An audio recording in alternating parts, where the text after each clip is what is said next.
But right now we have to get out of this horrible place. This trash poopy area. Figuring out the rest of the story can come after. Yeah, you're right. Can you not use the key? You say you can open the freaking... It's locked, but we have a way to open this door. Yeah, open the freaking key, girl. I mean, open the door with the key. Do you still have the thing, the Monokuma secret tool that you got from the headmaster's room? Yeah. Of course I do. It's an absolutely vital part of the ensnaring the mastermind. I would never part with it. And you can't open any door in the school, right? So Why do you have to go around the bush? Just say, open the door, please. It sounds great now. Okay, good. Oh, sorry. My face was covering the text. There you go. Can I actually zoom out? I would like to zoom out. Boop, boop, boop. Zooming out. Maybe just like that is good. Alright, good. We should be able to use on that door, right? Yeah, use it then. Hey Koko, we can use that key of yours to open this door, right? Let's find it out. Koko took out the key with the Monokuma design on it and slid it into the keyhole. And then, click! Yes, it opened! And now we can get out of here. Let's go. Sounds good. We quickly opened the door and made our escape from the garbage pit. I cannot believe they actually talked that long in the garbage pit. Why didn't you get out and then talk? Finally. We were finally free. But there wasn't even time to take a breath of relief because the real fight had just begun. Ultimate pain, ultimate suffering, ultimate despair, ultimate execution, ultimate death. Oh, it's deadly life already. It's not normal life right now. It's deadly life. After leaving the garbage pit, we found ourselves in a tunnel extending straight up like a chimney. My nose is itchy because there's a freaking cat fur on it. There was a metal ladder leading up into the tunnel. We started climbing the ladder intent on reaching the surface. Oh, I like how they like blacked out the skirt part. Cause like, I'm pretty sure usually that's not how it works, but whatevs, that's all good, you know. I respect her, you know, the privacy. Here, I am still changing like my webcam things and stuff like that. Sorry. Just feels like it'll be better. Durr. Why don't you stay in the center, webcam? Boop. Maybe a little bit higher. Okay, that's good. The camera view, yes. We climbed into darkness. The passage was so dark and cramped, I couldn't even see my own feet beneath me. I had no idea we were so far down. 네. Don't lose your footing. If you slip, I won't be able to catch you. Yeah, I'll be careful. But now that you said that, I'm getting kind of nervous. Maybe talking will help keep my mind off of it. Whoa, I like that system. He's talking out of his butt. Kyoko, there's something I wanted to ask you. You say you're the ultimate detective, right? So how long have you been doing detective work? How long? Ever since I can remember. I come from a long line of detectives. Detective work is in my blood. There was a time when being a detective was considered a sacred duty. My family's always seen it that way. Then, is your family famous? Quite the opposite, actually. Even among actual detectives, many people haven't heard of us. Huh? How come? It's like your family tradition, right? So... Because we take pride in it. Pride. A detective is neither light nor shadow. We represent neither justice nor evil. That is how we can uncover the absolute truth. We stand neutral in all things, and to do that, we have to stand separate from the rest of society, which is why we've made a conscious effort to conceal our existence. A conscious effort. It's kind of old-fashioned and I can't say it's entirely rational, but it's our family creed and we do what we must to protect it. Because like I said, it's our source of pride. So that explains. Before I came here, when was looking up info about the school online, I never saw anything about her because she hid herself on purpose to protect the pride of her family. And yet, I gave up some of that pride. Huh? In order to enter Hope's Peak, I had to reveal myself to the school. I did it knowing it was something a true kirigiri detectives would never do. But the reason you gave up that pride, the reason you would go so far to enter Hope's Peak, it was because of how much you wanted to reconnect with your dad, right? Hello? Yes, hi. You streaming? Yes. Oh, okay, I'll host you. Alright, thank you. No problem. There's no shame in that.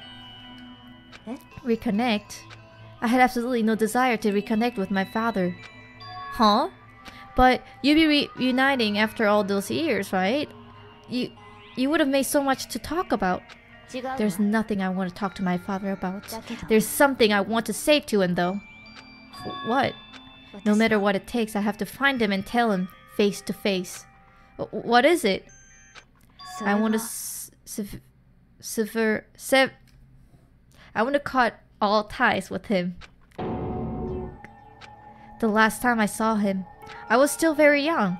So, I don't remember myself, but apparently he was extremely intelligent. He was aligned to become the next head of the Kirigiri family. He was talented, he had a promising future. But he had no interest in detective work. So he cut himself off from the family. Not long after that, my mother died and he simply ran away. He went to my grandfather and they had a huge argument, and young as I was, he left me behind. I'm sure there was a reason for that. I'm sure your dad wanted to take you with him. If that's true, then I need to thank him. Thank him for leaving me. Because unlike him, I take pride in the work I do. I take pride in my family name. So every last part of me is happy he didn't take me with him. If I would gone with him, I never would have had the chance to become a detective. I was above Koko on the letter, so I wasn't able to see her expression. So I couldn't tell. I couldn't see how she looked when she said that, what she might have been feeling. All I could tell was that compared to her usual self, she was more talkative and more emotional. I don't blame him, you know. He had his own life to him. That's what anyone in my position might say, right? But it's not true. But there's one thing that I can never forgive. What is it? The way everyone else looked at me. I was never sad about being left behind. Like I said, I think it was a good thing. But when the rest of my family looked at me, they saw something different. They only saw as the little girl that was abandoned by her father. That's how they see me even to this day. His shadow has been following me my entire life. I'm sick of it. I need him out of my life. I need to step out of his shadow.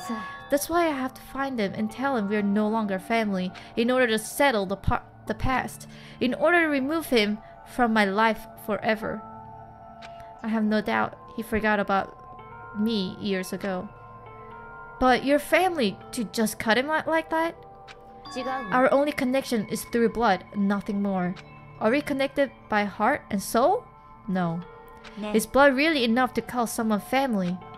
Only connected by blood, not by heart or soul.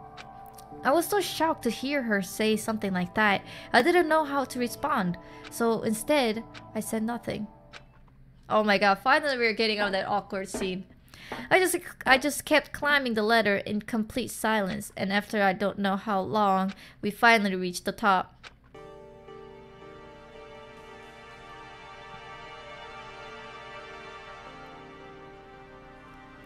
Looks like this is it. Yeah.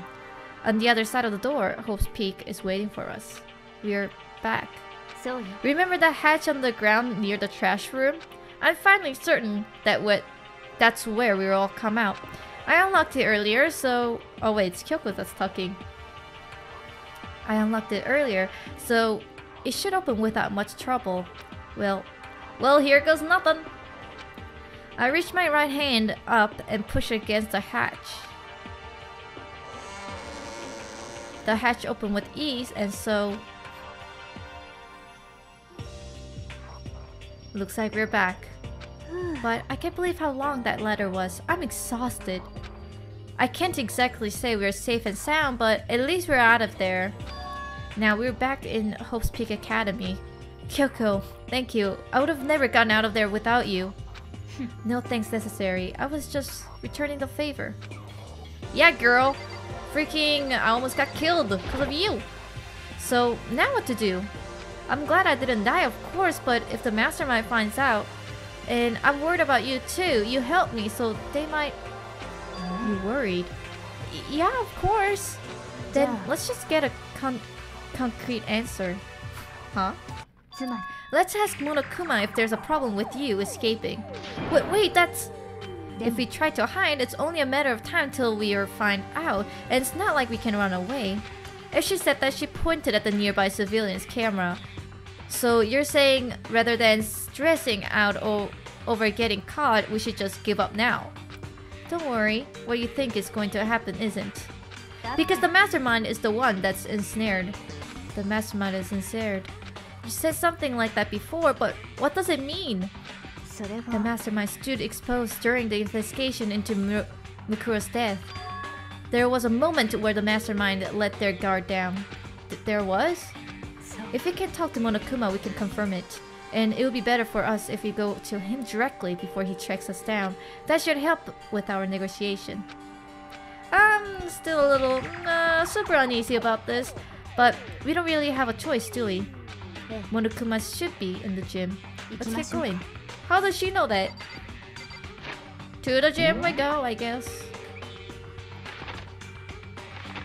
Go! I don't know why. How does she know that freaking Monokuma is in the gym? Is it because like we... Oh. Kyoko, I didn't mind so much. But Makoto's supposed to be dead. What's he doing here? That's exactly how I thought he would react. Are we really gonna be okay? You were supposed to be punished. Did Kyoko help you? So what if I did? What will you do? If the guilty party is exposed during the class trial, they alone will be executed. It's unfortunate, but that is the rule. So now I gotta punish you again, and this time I won't leave anything to chance. Kyoko! Do whatever you feel you have to. What? But before you do, let me just say one thing. If you execute Makoto, that means you lose. Not that matters to you, right? What? Lose? You, explain yourself. What do you mean by that? Well, you set up this latest class trial yourself, right? I was getting in your way, so you wanted an excuse to kill me. I was supposed to be the chosen as the blackened and then executed, right? Hey, what are you talking about? But when Makoto chose to overlook my lie, your plan came crashing down. The result of the trial weren't at all what you were expecting, because you never imagined that in the position one person would protect another like that. In response to that unexpected development, you reacted by proclaiming Makoto the blackened and trying to execute him. You made the choice out of the desperation. No, more than that, you must have realized that Makoto, who refused to be manipulated, was a threat to you as well. But then there was another unexpected development waiting for you. An entity that would throw a wrench, so to speak, in your precise execution machinery. Alter ego. You never imagined the possibility of a being that could come to our aid even after you had killed it. Now, here's the absolute truth. Makoto didn't kill Mukuro. You did. So, executing Makoto for it would surely be a violation of your rules, which I know you love so much. If the blackened is exposed, they alone will be executed. That's what you told us, right? And that means I lose. You talk a big game. You're saying the blackened is me and not Makoto. And you can prove this, right? No, I can't. Don't you say it like that! What is this, a comedy routine? To make such bold claims without a shred of evidence? I don't have any right now, but with a little more time, I guarantee I'll find some. Because no matter how deeply you try to bury it, there is only ever one absolute truth. And now you're trying to talk like some kind of famous detective type? If Makoto really was a killer, he never would have come to you willingly like this. He would have feared for his life, feared another execution. He would have tried to run and hide. He would have been gripped by the despair you so loved to inspire. But here we are, confronting you with nothing but hope in our heart. And that's supposed to be enough to convince me in the absence of evidence? It's not you I'm trying to convince. It's you. If you were to execute Makoto now, everyone out there watching this would be extremely displeased. Huh? Imagine what everyone out there would think if you killed Makoto. They would assume that you killed him because what we said is exactly right. Despair can never kill hope. Of course, you can say we're just making this all up. You're welcome to prove us wrong. No, you have no choice but to prove it. Because if you kill Makoto without proving your own innocence, you'll be accepting your own defeat. If you want to earn our despair fair and square, then I suggest you take my advice. So, what is this advice of yours? To do Makoto's trial all over again. Only this time you follow the school regulation to ensure a fair trial. It's time for one last showdown, one final battle between hope and despair. Well, that would make for a proper climax, wouldn't you say? A fair trial, one last showdown. In other words, this would be our chance to expose the true identity of Mukuro's killer, of the mastermind themselves. But what reason would the mastermind have to accept the challenge? They'll probably just execute me without another word. Interesting. Barely interesting indeed. Barely? Oh, I was getting bored, so I decided to change things up a little. So, time for bear jokes. Now, what you've suggested might be possible. It would certainly make for one honey of a climax. Does that mean you accept it? If we do things your way, that'll be enough to convince you and the viewers, right? And it would cause you unbearable despair, right? Then I'm prepared to agree to your terms. Will your hopes win out, or will my despair claim victory? Let's have one final grisly showdown. He agreed. Then we still have a shot at this. But this is a long way to climax, right? Just guessing the killer is barely a fitting end. So for this final face-off, you'll have to unearth all the mysteries that have been buried here. All the mysteries? That's right, every last mystery that's pawing around the school. If you can do that, then that'll be enough for qualify as a victory for you. That's what we've been trying to do all along. Okay, well good, then let's bear it all. If you can claw your way to the truth of Mukuro's death and solve the mysteries of the school, then you win. But if you can't to do all that, we all face the execution, right? I can barely contain my excitement. When you learn the whole truth, what kind of despair will you show me? We're excited. We're as excited as you are, I'm sure. When we've uncovered every last truth, how will the ultimate despair reveal their own despair? I honestly can't believe how this has all turned out. But before we get started, I want to clarify one more thing. Do you remember the rule? When one student kills another, that's when a class trial is held. I remember that for sure. So what? I just want to confirm that is what you said, right? And it's a true statement. You don't have to be so suspicious. I've said it before, but bears repeating. Everything is based on the school's regulations, and having a trial for Mukuro is no exception for that. Mukuro's trial is no exception, then it's part of the regulation, which would have to mean that whoever killed Mukuro... It's a very polarizing approach, I know, but okay, enough fun. Anyways, here's your hint. I'm sure I told you this already, but this killing game began with 16 participants, all of them high school students. And the only people to take a single step in Hope's Peak since the killing game began are those 16 students. Are you telling the truth? Why would he go quiet all of a sudden? I'm not talking! I got nothing left to say to you! So get lost, would ya? Why so mad? He seems emotionally unstable. Leave me alone! Get out of here! Okay, I'm going. I just... You really gonna let me go? Babe, I don't even care anymore. You're all gonna get your punishment later anyway. I need to start getting it ready. A super duper extra special punishment. Overflowing with despair. Come on, Makoto, let's go. Okay. Holy poop.